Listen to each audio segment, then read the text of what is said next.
नमस्कार दोस्तों, हमारे YouTube चैनल राजदीप श्री में आपका हार्दिक स्वागत है। दोस्तों, क्या आप जानते हैं कि भगवान श्री कृष्ण की कुल कितनी पत्नियां थी? तो चलिए हम अपने इस एपिसोड में देखते हैं कि भगवान श्री कृष्ण की कुल कितनी पत्नियां थी। भगवान श्री कृष्ण की कुल 16,108 पत्नियां थी, जिनमें से 8 पत्नियां प्रमुख थी। तो दोस्तों चलिए जानते हैं कि भगवान श्री कृष्ण का इनसे विवाह कैसे हुआ था। सबसे प्रमुख पत्नी रुक्मणी थी। महाभारत के अनुसार विदर्भ के राजा भीष्मक की पुत्री रुक्मणी श्री कृष्ण से प्रेम करती थी। वे भगवान श्री कृष्ण से विवाह करना चाहती थी, किंतु रुक्मणी के भाई ने उनका विवाह शिशुपाल से तय कर दिया था। जब ये बात श्री कृष्ण को पता चली तो उन्होंने बलपूर्वक रुक्मणी का हरण कर लिया और द्वारिका ले आए। फिर कृष्ण रुक्मणी का विवाह हुआ। भगवान श्री कृष्ण की दूसरी पत्नी सत्यभामा थी। ये कृष्ण की 3 महारानियों में से एक थी। सत्यभामा सत्राजित की पुत्री थी। सत्राजित भगवान सूर्य का परम उपासक था। इस कारण भगवान सूर्य ने सत्राजित को एक मणि दी थी। ना जाने कैसे सत्राजित को गलत फहमी हो गई कि ये मणि भगवान श्री कृष्ण के कब्जे में है, जबकि ऐसा कुछ नहीं था। हालांकि कृष्ण ने खुद जंगल जाकर ये मणि तलाश कर राजा सत्राजित को वापस लौटा दी। ये देखकर राजा सत्राजित लज्जित हो गया और उन्होंने अपनी बेटी सत्यभामा का विवाह श्री कृष्ण से कर दिया। भगवान श्री कृष्ण की तीसरी पत्नी जाम्बवंती थी। कृष्ण जब मणि को तलाशते हुए जाम्बवंत की गुफा में पहुंचे तो उन्होंने देखा कि एक बालक मणि से खेल रहा है। अनजान व्यक्ति को देखकर बालक ने शोर मचाया। जाम्बवंत ने वहां पहुंचकर श्री कृष्ण से युद्ध शुरू कर दिया। कुछ ही देर बाद जाम्बवंत ने श्री कृष्ण को पहचान लिया और उसने वह मणि भगवान कृष्ण को लौटा दी और साथ में अपनी कन्या जाम्बवंती का विवाह भगवान कृष्ण से कर दिए। भगवान श्री कृष्ण की चौथी पत्नी भद्रा थी।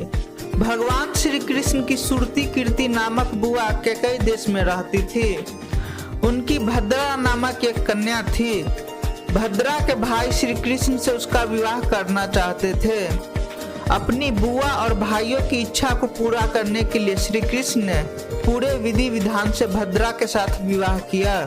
भगवान श्री कृष्ण की 5वीं पत्नी मित्रविंदा थी।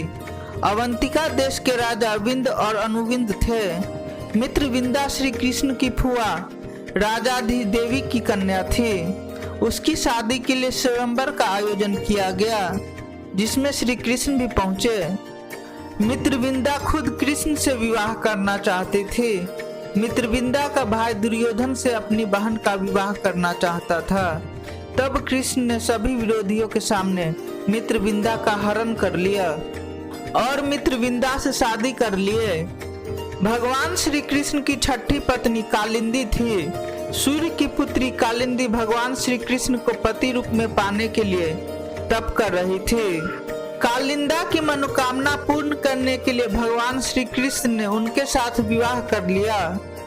भगवान श्री कृष्ण की 7वीं पत्नी का नाम नग्नजीती थी।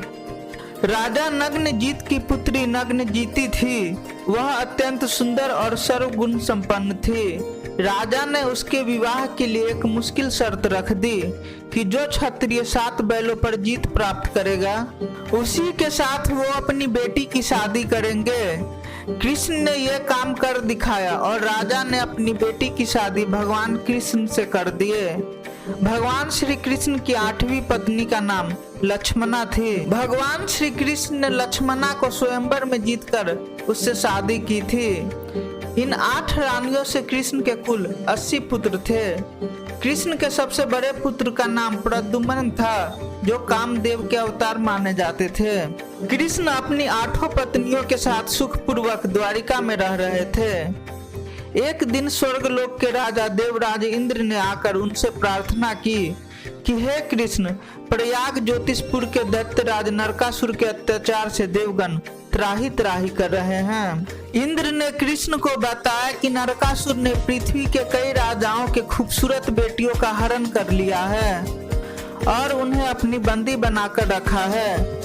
इस संकट से आप ही उन्हें मुक्ति दिला सकते हैं। भगवान कृष्ण ने देवराज इंद्र की प्रार्थना को स्वीकार कर लिया और श्री कृष्ण अपनी प्रिय पत्नी सत्यभामा को साथ लेकर गरुड़ पर सवार हो गए और प्रयाग ज्योतिषपुर पहुँचे। वहां पहुंचकर भगवान श्री कृष्ण ने अपनी पत्नी सत्यभामा की सहायता से सबसे पहले नरकासुर के पुत्रों का संहार किया। नरकासुर को स्त्री के हाथों मरने का श्राप मिला था, इसलिए भगवान श्री कृष्ण ने सत्यभामा को सारथी बनाकर नरकासुर का वध किया। इसके बाद श्री कृष्ण ने 16,100 कन्याओं को नरकासुर की कैद से आजाद करवाया। सालों भर से कैद में रहने के कारण इन कन्याओं को कोई अपनाने को तैयार नहीं था, इसलिए भगवान कृष्ण ने सभी को आश्रय दिया। इन सभी कन्याओं को भगवान श्री कृष्ण ने अपनी पत्नी के रूप में दर्जा दिया। एक पौराणिक कथा के अनुसार पिछले जन्म में ये 16,100 कन्याएं ऋषि मुनि थे। इन सभी ने कृष्ण को पति रूप में पाने के लिए कठोर तपस्या की थी। अगले जन्म में इन सभी ऋषि मुनियों ने कन्या के रूप में जन्म लिया और भगवान श्री कृष्ण ने उन्हें अपनी पत्नी बनाकर इनकी मनोकामनाओं को पूर्ण की। अगर हमारी यह प्रस्तुति आपको पसंद आया है तो कृपया कर इस वीडियो को लाइक एवं शेयर करें और आध्यात्मिक वीडियो देखने के लिए हमारे चैनल को सब्सक्राइब करें। और इस तरह के वीडियो में हर सोमवार और गुरुवार को दोपहर के 4 बजे लाता रहता हूँ। जय माता की।